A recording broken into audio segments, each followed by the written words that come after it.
This is Boomer Life on CL 650. You load 16 tons, what do you get? Another day older and deeper in debt.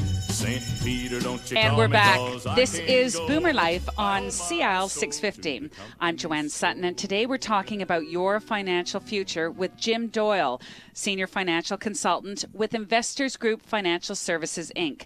Jim is with us in the studio today, but you're going to have a chance to meet him in person at Tapestry Foundation's Seniors Lifestyle event. It's scheduled for Wednesday, October 7th at Van Dusen Botanical Gardens. It'll run from 10 till 4. Make sure you go and say hi to Jim and take a question with you because I know he'll want to answer it. So before we took a break, we were looking at the benefits of reviewing your investments to ensure that they have you on track, especially during market downturns. As well, we were chatting about Jim's thoughts regarding a concept known as rebalancing and how rebalancing your portfolio to its original mix could actually be a very powerful strategy worth considering. So Jim, over the past couple of months, I have really come to understand that you work in a number of areas that I wouldn't normally associate with my financial planner. You're very comfortable starting and engaging in some of those very tough money conversations that need to be approached with tact and care. Thank you, Joanne. It's definitely taken some time and some training to come this far, and I'm still learning. Now, speaking of learning, since September is traditionally the month that kids go back to school, can we look at some of the financial concerns that parents might have as their kids head back to class? Well, certainly. You know, Joanne, this can be a frustrating time of year for a lot of parents because there's a lot to get done and there's a lot of money to spend, whether your kids are heading into high school or headed off to university. And sometimes this can also be an emotional time as kids leave the nest. Very true. Back to school can be a great time to implement some of those teachable moments that you're always talking about.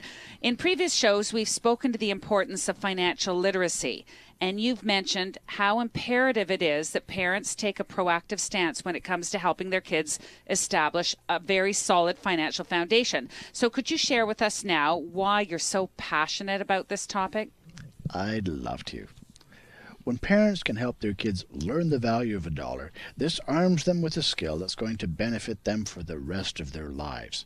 With a number of parents making significant financial commitments to help put their kids through school and maybe help support them until they get stable jobs and maybe help them buy their first homes, many of the parents we work with are exploring whether they're comfortable compromising or even delaying some of their own goals. Well, that could be really tough because generally we want our kids to have every advantage in life. It's also important to keep in mind that with increased commitments come additional risks. Since the future is unknown, disability or death could make it much harder for parents to maintain their intended commitments. People don't usually think about this when they think of their kids starting this exciting chapter or this next chapter of their lives. But you want to make sure that your finances and insurance coverages are up to the task. Oh, definitely. And with university costs rising significantly each and every year, many parents may have to dig a little deeper to be able to help out. So are there ways that you can actually help parents better plan some of their options? I may help parents adjust their lifestyles. That's where wants versus needs conversations again go. Or face a reality check by analyzing their cash flow and offering options such as putting off retirement for a few more years or downsizing to a smaller home. The real work comes down to modeling what clients want and then having a discussion about the risks and the reality of their choices. Jim, this sounds like a pretty tough conversation. It definitely can be. I can't tell them which options to take. The clients have to make their own choices, but at least I can demonstrate the potential risks and help them reach the best decision. The clients we work with often want more help than just with their investments. One area that we specialize in is in helping clients' children develop their financial literacy. And we do this by taking the time to meet with the children as part of the engagement with the parents. So what types of things would you actually typically cover in these meetings when you meet the kids and the parents? We look at cash flow and help develop a better understanding of how to set and manage a budget. We also talk about debt associated with their education and who's going to pay for it. And more importantly, we'll help them establish a game plan with a timeline for getting out of debt once they graduate. So when it comes to student debt, do you have any suggestions for our listeners? Students, if you're lucky enough to have a parent who will bear all the costs of university and living expenses, you've likely received a financial advantage over other students graduating with heavy debt. Parents, it's not uncommon that students get their first credit card or student line of credit or student loan when they begin their post-secondary education, and they're often ill prepared for this responsibility. Debt is not free money. If there's any message that I'd like our listeners to remember, it's my suggestion to have a conversation before the first credit card, student line of credit, or student loans are deposited in their bank account. It's important to talk about budgets, responsibility, and money choices before the financial habits are formed.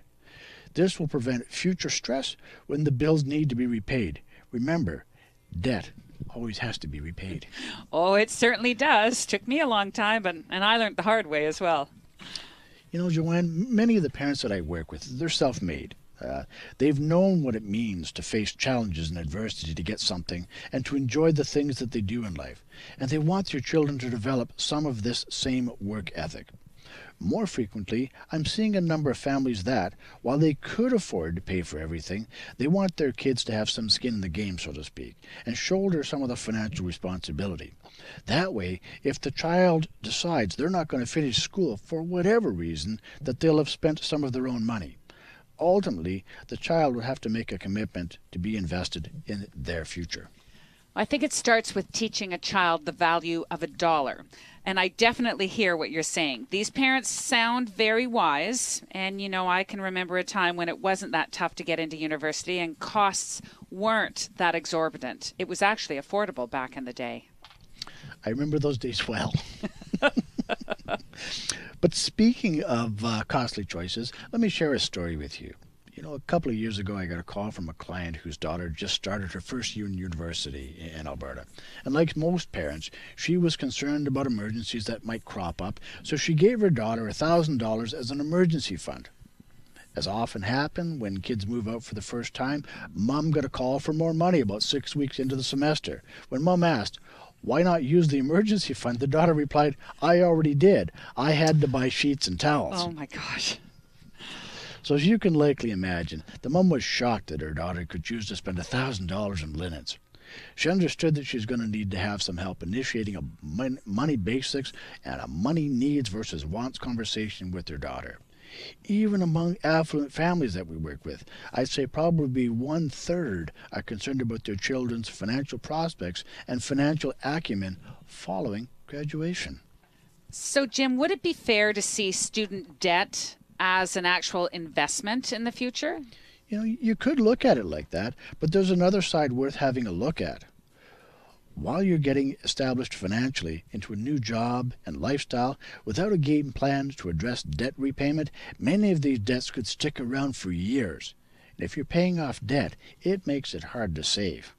So do you have any tips that you could offer students in this situation? Well, simply, I'd like to suggest the following if I could. Set a realistic budget. Prioritize spending. Remind them that credit is borrowed, it's not free. And stay on top of finances. You make it sound easy, Jim.